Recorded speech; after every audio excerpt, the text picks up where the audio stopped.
In Case You Missed It by Sarah Dara Littman. Chapter 1.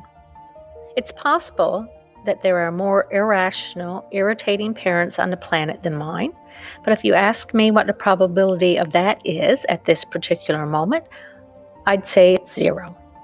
My friend Margot's dad scored tickets for an all-ages Einstein's Encounter show at the Bowery Ballroom in 2 weeks because his company does accounting for someone or something. My parents said I can't go because there's no parental chaperone.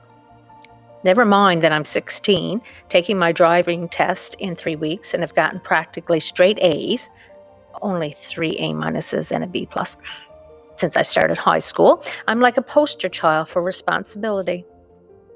Why not? I asked them. Because it's dangerous, my mom says. Didn't you hear about those kids who died at Electric Zoo? Ugh, but that was electronic music, I replied. My parents look at me blankly. Clearly, they don't get it. I point out that those kids were going for the drugs and the music, and I'm just going for the music. And what I don't say is, also because I'm in love with the lead singer, Davey Linklater. The fact that he's already married is a minor detail. I'm sure they told their parents they were going for the music too, my dad says. Apparently my parents think I'm a lying druggie, despite the fact that I've never given them any evidence for that. So they refuse to let me go unless a parent comes along. But Margot's dad only got us 3 tickets. Ugh. So what you're saying is that you don't trust me, I say to them.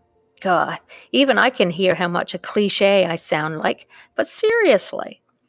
But then my mom actually utters these words in reply. We do trust you, Sammy. It's everyone else we don't trust. What does that even mean?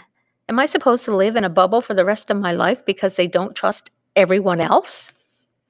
I'm going to college the year after next. Are you planning to send me to college with a chaperone too? I ask, exasperated. Don't be ridiculous, Sammy, my mom snaps. I'm the one being ridiculous? Then my dad steps in and says, stop being rude to your mother before sending me to my room. Another fun night at Casa Wallach. But you have to come, Margot says at lunch the next day, flicking her red gold hair off her shoulders. It's going to be epic. Tell me something I don't know, I groan. Tell them you're having a sleepover at my house, suggests Rosa, my best friend since first grade. My parents might be totally unreasonable, but they aren't stupid, I remind her. I asked to go to a concert. They say no, and then I'm saying I'm having a sleepover at your house? Helene will be on the phone to your mom before I finish the sentence. Both Rosa and Margot have to admit that I have a point there. They know what freaks Dick and Helena can be. I sit in miserable contemplative silence, playing with my dark chocolate-covered raisins. There's got to be a solution. I want to go so badly, I can taste it.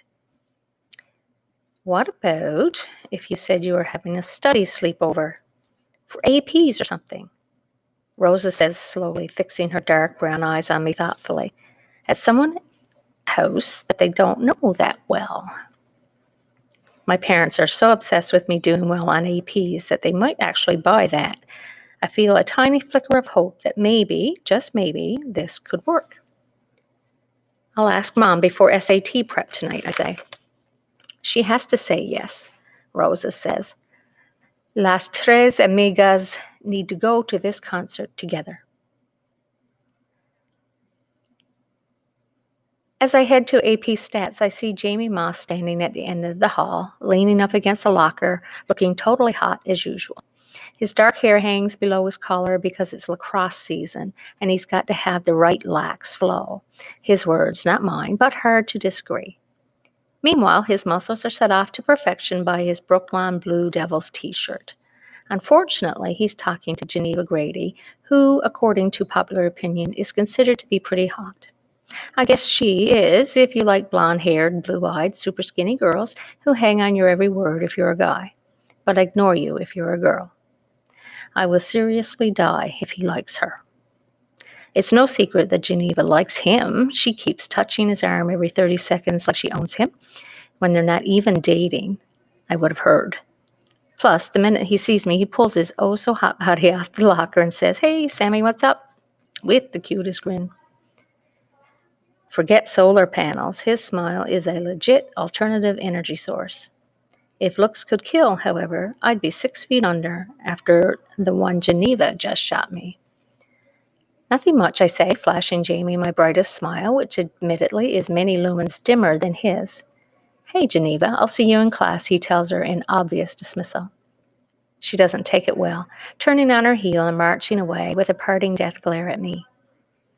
Too bad I'm basking in Jamie's undivided attention, which wraps me in a cocoon of warmth and reassurance. At least until he asks, "So, Sammy, do you have last night's homework?" The lacrosse game ran late and I didn't get to finish it. And it's at times like this I worry that Jamie only likes me for my brains, which is ironic because I'm supposed to want him to do that, right?